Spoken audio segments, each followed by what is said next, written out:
चित्रगुप्तः शुभंकर पायान् मां सर्व पापेभ्यः शरणागत वत्सल। एक बार युधिष्ठिर भीष्म जी से बोले, हे पितामह, आपकी कृपा से मैंने धर्मशास्त्र सुने, परंतु इस यम द्वितीया का क्या पुण्य है, क्या फल है, ये मैं सुनना चाहता हूं। आप कृपा करके मुझे विस्तार पूर्वक कहिए। भीष्म जी बोले, तूने अच्छी बात पूछी है, मैं उस उत्तम व्रत को विस्तार पूर्वक बताता हूं। कार्तिक मास के शुक्ल पक्ष और चैत्र के कृष्ण पक्ष की जो द्वितीया होती है वो यम द्वितीया कहलाती है। युधिष्ठिर जी बोले, उस कार्तिक मास के शुक्ल पक्ष की द्वितीया में किसका पूजन करना चाहिए और चैत्र महीने में ये व्रत कैसे हो, इसमें किसका पूजन करें? भीष्म जी बोले, हे युधिष्ठिर, मैं पुराण संबंधी कथा सुनाता हूं।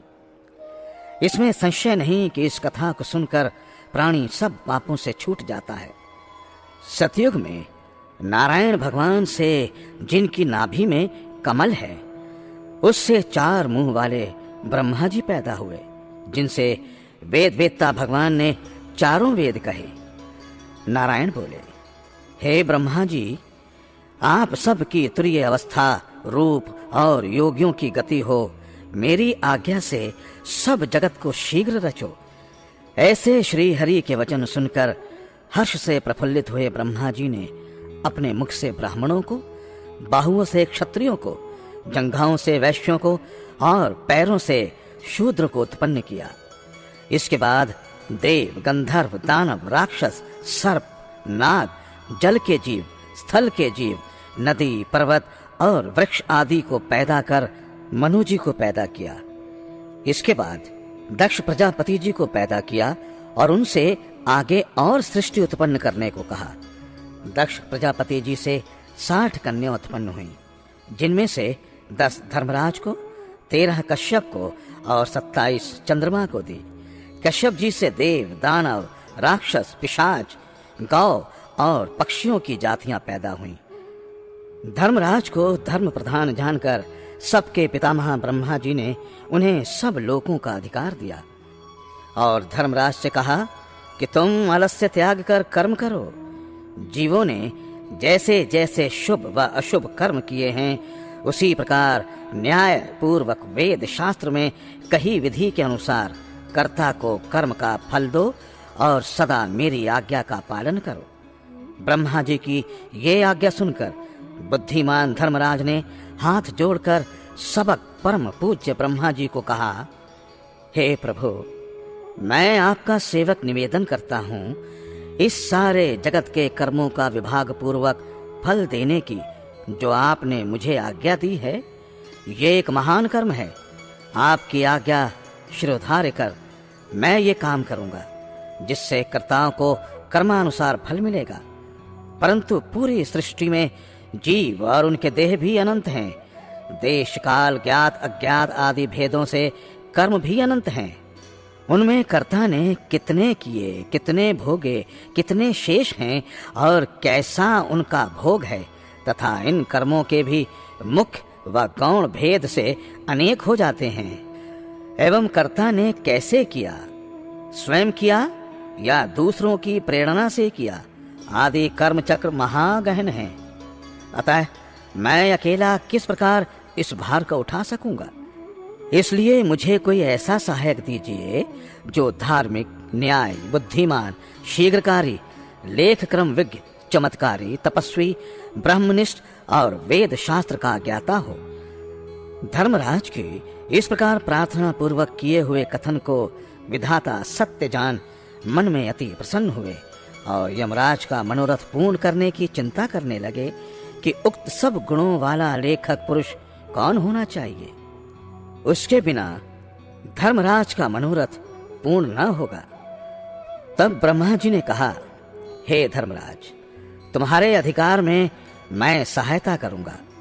इतना कह ब्रह्मा जी ध्यान मग्न हो गए। उसी अवस्था में उन्होंने 1000 वर्ष तक तपस्या की। जब समाधि खुली तब अपने सामने श्याम रंग, कमल नयन, शंख सी गर्दन, गूढ़ सिर, चंद्रमा के मुख वाले, कलम, दवात और पानी हाथ में लिए हुए, महाबुद्धि, देवताओं का मान बढ़ाने वाला, धर्माधर्म के विचार में महाप्रवीण लेखक, कर्म में महाचतुर पुरुष को देख उससे पूछा कि तू कौन है?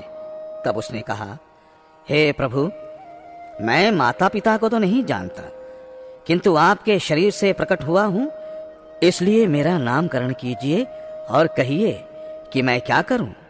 ब्रह्मा जी ने उस पुरुष के वचन सुन अपने हृदय से उत्पन्न हुए उस पुरुष को हंसकर कहा, तू मेरी काया से प्रकट हुआ है, इससे मेरे काया शरीर में तुम्हारी स्थिति है, इसलिए तुम्हारा नाम कायस्थ चित्रगुप्त है। धर्मराज के पुर में प्राणियों के शुभाशुभ कर्म लिखने में तू उसका सखा बने, इसलिए तेरी उत्पत्ति हुई है। ब्रह्मा जी ने चित्रगुप्त से ये कहकर धर्मराज से कहा, हे धर्मराज, ये उत्तम लेखक तुझको मैंने दिया है, जो संसार में सब कर्म सूत्र की मर्यादा पालन करने के लिए है। इतना कहकर ब्रह्मा जी अंतर्ध्यान हो गए। फिर चित्रगुप्त कोटि नगर में जाकर चंड प्रचंड ज्वालामुखी काली जी के पूजन में लग गया।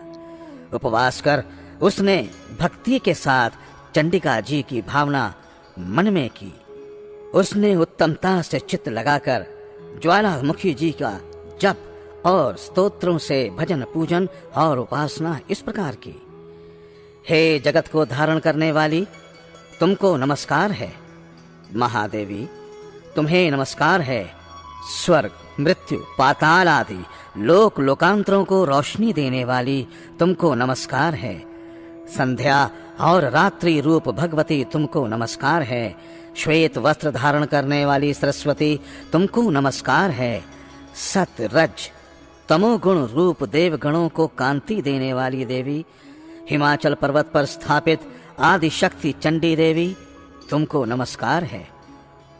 उत्तम और न्यून गुणों से रहित वेद की प्रवृत्ति करने वाली, 33 कोटि देवताओं को प्रकट करने वाली, त्रिगुण रूप निर्गुण गुण रहित गुणों से परे गुणों को देने वाली, 3 नेत्रों वाली, 3 प्रकार की मूर्ति वाली, साधकों को वर देने वाली, दैत्यों का नाश करने वाली, इंद्रादि देवों को राज्य देने वाली, श्री हरि से पूजित देवी, हे चंडिके, आप इंद्रादि देवों को जैसे वरदान देती हैं, वैसे ही मुझको वरदान दीजिए।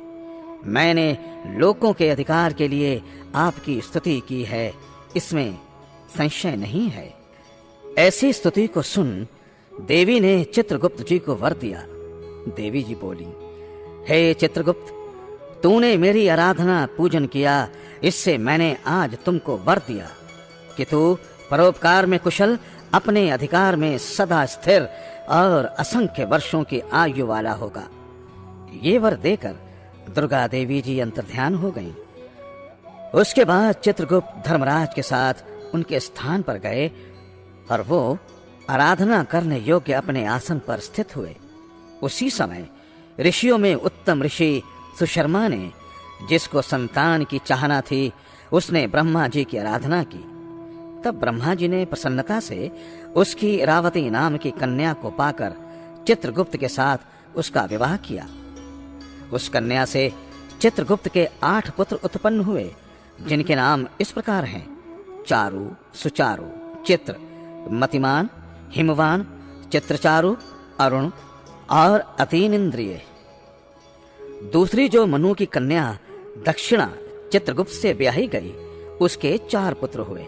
उनके नाम हैं भानु, विभानु, विश्वभानु और वीरवान। चित्रगुप्त के ये 12 पुत्र विख्यात हुए और पृथ्वी तल पर विचरे। उनमें से चारों जी मथुरा को गए और वहां रहने से माथुर हुए। हे राजन, सुचारु गौड़ बंगाल को गए, इससे वो गौड़ हुए। चित्र भट नदी के पास के नगर को गए, इससे वो भटनागर कहलाए। श्रीवास नगर में भानु बसे, इससे वो श्रीवास्तव कहलाए। हिमवान अंबा दुर्गा जी की आराधना कर अंबा नगर में ठहरे, इससे वो अंबष्ट कहलाए। सखसेन नगर में अपनी भार्या के मति मान गए। इससे वो सूर्य ध्वज कहलाए और अनेक स्थानों में बसे अनेक जाति कहलाए। उस समय पृथ्वी पर एक राजा जिसका नाम सौदास था, सौराष्ट्र नगर में उत्पन्न हुआ।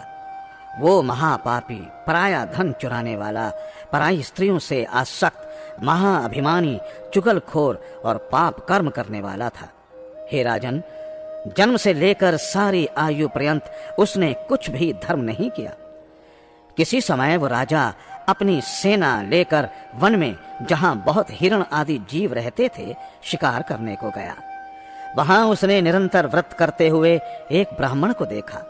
वो ब्राह्मण चित्रगुप्त और यमराज जी का पूजन कर रहा था। यम द्वितीया का दिन था। राजा ने पूछा, महाराज आप क्या कर रहे हैं? ब्राह्मण ने यम द्वितीया व्रत कह सुनाया।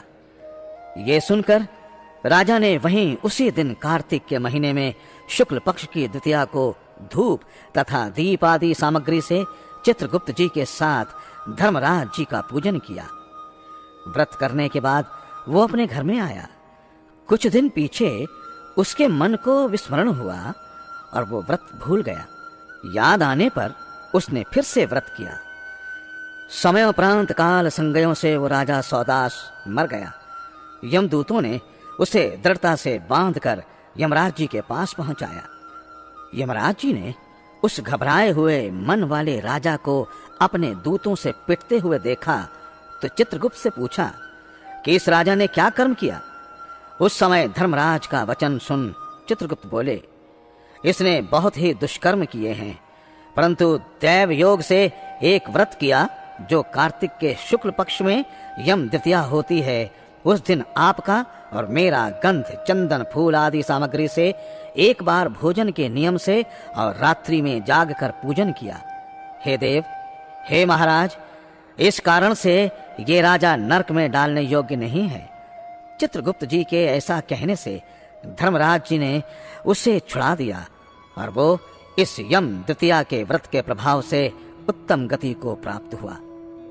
ऐसा सुनकर राजा युधिष्ठिर जी भीष्म पितामह से बोले, हे पितामह, इस व्रत को मनुष्यों को धर्मराज और चित्रगुप्त जी का पूजन कैसे करना चाहिए, सो मुझे कहिए। भीष्म जी बोले, यम द्वितीया के विधान को सुनो। एक पवित्र स्थान पर धर्मराज और चित्रगुप्त जी की मूर्ति स्थापित कर उनकी पूजा की कल्पना करें। वहां उन दोनों की प्रतिष्ठा कर 16 प्रकार की व 5 प्रकार की सामग्री से श्रद्धा भक्ति युक्त नाना प्रकार के पकवानों, लड्डुओं, फल, फूल, पान तथा दक्षिणा आदि सामग्रियों से धर्मराज जी और चित्रगुप्त जी का पूजन करना चाहिए। पीछे बारंबार नमस्कार करें। हे धर्मराज जी, आपको नमस्कार है। हे चित्रगुप्त जी, आपको नमस्कार है। मुझे पुत्र दीजिए, धन दीजिए, सब मनोरथों को पूरा कर दीजिए।